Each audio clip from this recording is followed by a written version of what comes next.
হরে কৃষ্ণা। তো আমাকে অনেক দিন ধরে তোমরা কমেন্ট করছো, মানে একজন কমেন্ট করছো, নামটা আর মেনশন করলাম না।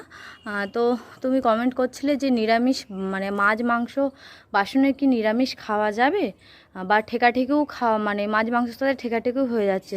তো প্রথমে বলে রাখি, যদি আমি হয়তো প্রথম হয়তো আমি নিরামিষ খাওয়া শুরু করছি, তো হঠাৎ করেই তো সব কিছু মানে নিরামিষ বাসন করা সম্ভব নয়, কারণ আগে যেহেতু সব কিছু আমিষ খাওয়া হতো, তো আমিষ বাসন তো থেকেই যাবে। আর বাড়িরও অনেক লোক আছে, তো তারাও তার মানে চট করে নিরামিষ বাসন অ্যালাউ করবে না, বা তারাও তার হঠাৎ করে নিরামিষ খাবে না। যদি তুমি একা নিরামিষ খাওয়া শুরু করো ঘরের প্রথম, তো প্রথমে নিরামিষ খাও, ওই ঠেকাঠেকি তো প্রথমে একটু হবেই। তো ঠেকাঠেকি হলেও নিরামিষ তুমি খাও, মাছ মাংসটা খেও না, ওটাতেও কোনো অসুবিধা হবে না, যেহেতু তুমি প্রথম নিরামিষ খাওয়া শুরু করছো। তো ঠেকাঠেকি হোক, ওই আমিষ বাসনেই নিরামিষ খাও, কিন্তু তুমি জবটা করো। জবটা করতে করতে আস্তে আস্তে সব কিছু ঠিক হয়ে যাবে।